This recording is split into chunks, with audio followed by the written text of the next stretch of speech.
Okay, this is my review of the electric folding bike from the company MiRider. They're a UK-based company. What drew me to them was their customer service. Their online chat function on their website was impeccable. There was always someone on the end of it, no matter what time of day I was logging on to ask questions. Super speedy delivery, well packaged, and all the bikes come with a 2-year warranty as well. So I couldn't really find any fault in that. I particularly like the sticker as well, which is actually on my bike, which shows who actually put your bike together, which I felt gave it an extra personal touch. Plenty of accessories as well that come with the bike. I only have the bike as standard. However, you can get carry bags and luggage options and frames to put your bike on as well. Hoping to get some of these in the future. So this is my bike. Actually, I went for grey. There are other colours available. I'd happen to like the grey. So here it is, starting from the top. Here's your computer that controls the bike. See, I've got mine set to level 5 at the moment. Easily controlled. There's the on off button, and then you can scroll through your power levels up and down. Holding the up button switches on the front light. On this side you've got your throttle. Push that down and you'll see the bike starts going. Moving down the handlebars, you've got a quick release to allow a bit of extra height on your handlebars if you want. And then coming around here is the drop down lever when you're folding. The front of the bike is your lights controlled by the computer, and on this side here is your magnet that connects to the other magnet when you fold. So moving down, here's your quick release to fold the bike. Push that, pull it out, and that will let you fold the bike. Here are your pedals, they fold down as well. At the back of the bike you've obviously got mud guards, you've got them front and back as well. Here's your other magnet that connects to the first one. Very strong magnets. It comes with a kickstand, and at the back you also have a reflector here. You don't get a light, you just get a reflector.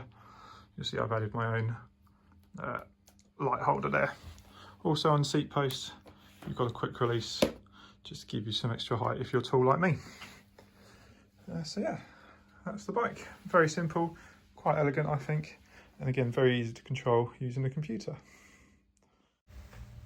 So what can this bike do? This bike gives you an assisted speed of up to 15 miles an hour as per the UK guidelines. The moment you start pedalling, that will kick in, and depending on what level you have it on, will depend on how much oomph it gives you to start off with. There are 5 levels in total, 5 being the top and the one I like to stay in most of the time. It gets me up to speed super quick and super easy. I'm a huge fan of cycling anyway. I have a road bike which I'm often riding in the summer. With my own little pedal power that I can put out on top, I find I can sit easily 16 to 20 miles an hour without feeling tired or out of breath at all. Of course, the downside of running at top power the whole time, your battery power will go quickly. I found that the levels will start to drop after about half an hour or 5 to 10 miles of riding.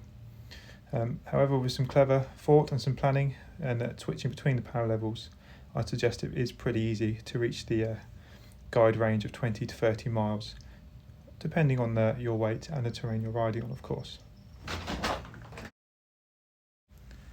Now you can ride this bike without having it switched on at all, so if you run out of battery or you fancy pushing yourself a bit, that's not a problem.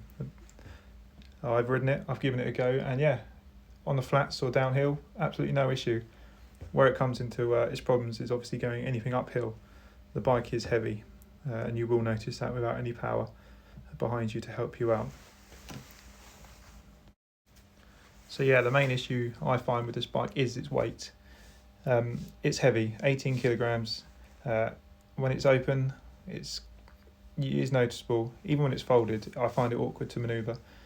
So if you're thinking of carrying this around the tube stations or railway stations, you'll have to bear that in mind. It is a bit of a fiddle. I was looking to use it as a commuter bike, but I think on a packed train this will cause you some issues. I haven't tried it yet. I will try it when it's slightly less busy on the trains, but I think they will come into some problems just for the sheer bulk of it. I also found that the magnets don't stay together that often. They do come apart, and then you've got your bike swinging around, which if you've got a backpack and a busy tube station isn't going to be the most ideal thing ever. Now I'm going to show you how to fold and unfold the bike. Okay, so this is the bike all set up, resting on its stand. Very easy to pack it down. Quite simply, lower the seat all the way down. You can remove the seat if you want entirely. The seat post comes out with a quick release. I like to keep it in myself. Secondly, the pedals, like I showed you, very simple. Fold the pedals down. Again, this is not something you have to do, but I like to do it. Next up,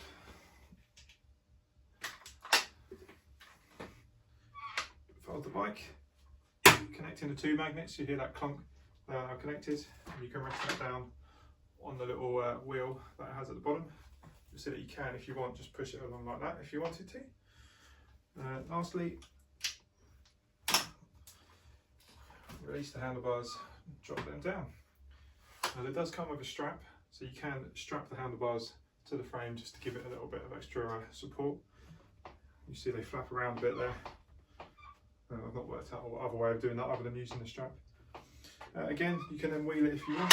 So if you're commuting, you can wheel it along using the seat, or you can carry it. Like I say, it's a bit heavy. I'm not sure you'd want to carry this too far, but the option's there, and that's how it works. So you've got your bike all folded up and you're ready to ride. So first things first, separate the bike from its two magnets, put it together, lock the frame, make sure that's locked in place, kickstand out,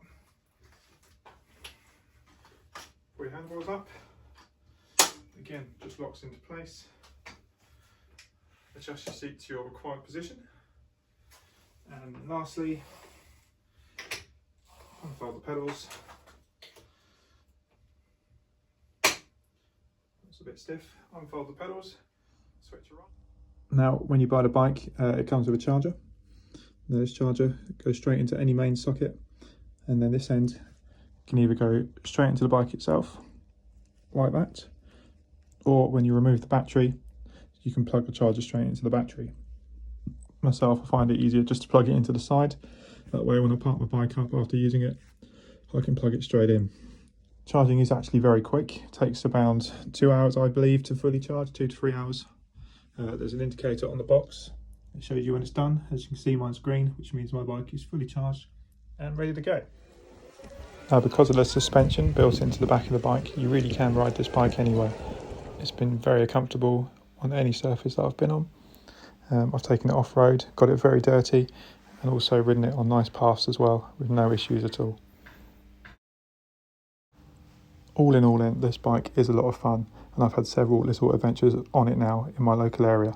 It folds down easily and quickly and can be put in the car or stored, not taking up much space. The battery lasts long enough to get you across town on full power with plenty of ease. Longer journeys will require you to have a planned use of the power modes though. It's a bulky product even when folded, and I think commuters will struggle with this. I bought it for commuting, but I don't know how I'm going to get on with that. Its design is modern, it's smart, and there are 3 colours to choose from. I would recommend this bike to anyone who wants to zip around town or on the local trails, or anyone just getting back into cycling. I've had a lot of fun, and I believe I will do for a long time to come.